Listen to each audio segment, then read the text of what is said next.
குஜராத் விமான விபத்து காட்சியை செல்போனில் தற்செயலாக படம் பிடித்த சிறுவன் தீப்பிழம்பை பார்த்து அதிர்ச்சி அடைந்தது போலீஸ் விசாரணையில் தெரிய வந்தது.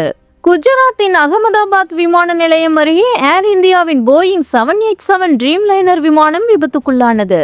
இந்த விமானம் தாழ்வாக பறந்து விழுந்து தீப்பிழம்பு ஏற்பட்ட வீடியோ காட்சி உலகம் முழுவதும் வைரலாக பரவியது.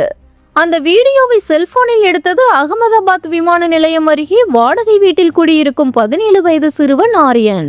விமானம் அருகில் பறந்து செல்வதை தற்செயலாக படம் பிடித்துள்ளான். அது கீழே விழுந்து ராட்சத தீப்பிழம்பு வெளிப்பட்டதை பார்த்து அவன் அதிர்ச்சி அடைந்தான். தான் செல்போனில் பதிவு செய்த வீடியோவை அவன் முதலில் தனது சகோதரியிடம் மிரட்சியுடன் காட்டியுள்ளான். அதன் பின்பே அந்த 24 நொடி வீடியோ காட்சி உலகம் முழுவதும் வைரலாக பரவத் தொடங்கியது. விமான விபத்தை முன்பே அறிந்து இந்த வீடியோ எடுக்கப்பட்டதா என்ற சந்தேகத்தின் அடிப்படையில் செல்போனில் படம் பிடித்த சிறுவனை போலீசார் விசாரணைக்கு அழைத்தனர். அவன் தனது தந்தையுடன் வந்து சாட்சியம் அளித்தான்.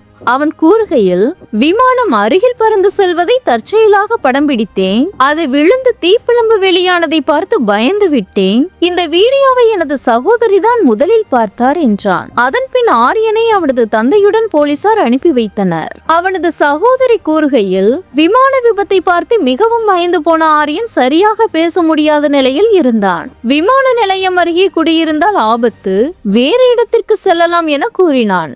எதுவும் சாப்பிடாமல் இரவு முழுவதும் சரியாக தூங்காமல் இருந்தான் என்று கூறினார்.